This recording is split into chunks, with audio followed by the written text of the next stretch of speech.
সুস্মিতা ময়না লাইফস্টাইলে তোমাদের সকলকে স্বাগত জানাই। আশা করছি তোমরা সকলে খুব ভালো আছো আর আমিও খুব ভালো আছি। তো আজকে সারাদিনে কী কী করছি সেগুলো তোমাদের সাথে শেয়ার করব। আশা করছি তোমাদের ভিডিওটা খুব ভালো লাগবে, তো ভিডিওটা স্কিপ না করে দেখতে থাকো। আজ সকালবেলা উঠেই বানিয়ে নিয়েছিলাম ওটস, আর বাইরে বেরিয়ে দেখে এত রোদ, আর এখন বাইরে বেরিয়ে দুদণ্ড থাকা যায় না। সকালবেলা তাড়াতাড়ি করে কাজ সেরে নিতে হয়, কারণ বেলায় রোদ উঠে গেলে আর ভাল লাগে না। আর এখানে কতগুলো কুমড়ো চারা বেরিয়েছে দেখো, এগুলো আমার শাশুড়ি মা লাগিয়েছে। আর এই টগর ফুল গাছটায় কত কড়ি এসছে, একজুড়ি ফুল তুলে নিয়েছি সকালবেলা।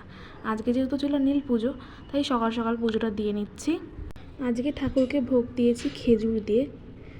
এখন আমি ফুল দিয়ে ভালো করে সাজিয়ে পুজো দিয়ে নিচ্ছি।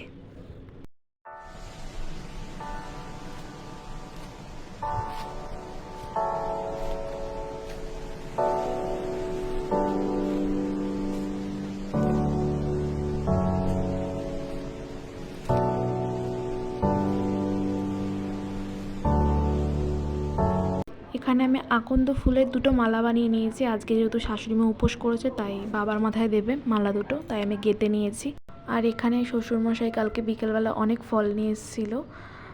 যেহেতু নীল পুজো, এর জন্য শাশুড়িমা উপোস করেছে, এর জন্য সব ফল নিয়ে এসছে, অনেক রকমের ফল এনেছে। আর যেহেতু আমি উপোস করিনি, তাই আমি রান্নাবান্নাগুলো করে নিচ্ছিলাম।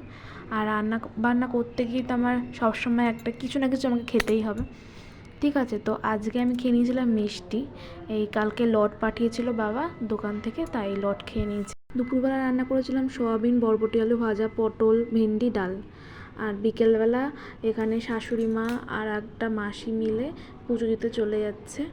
আর আমি সন্ধেবেলা ঠাকুরকে পুজো দিয়ে নিলাম, ফল বানিয়ে দিয়ে দিলাম ঠাকুরকে। আর তারপরে আর ভিডিও করা হয়নি।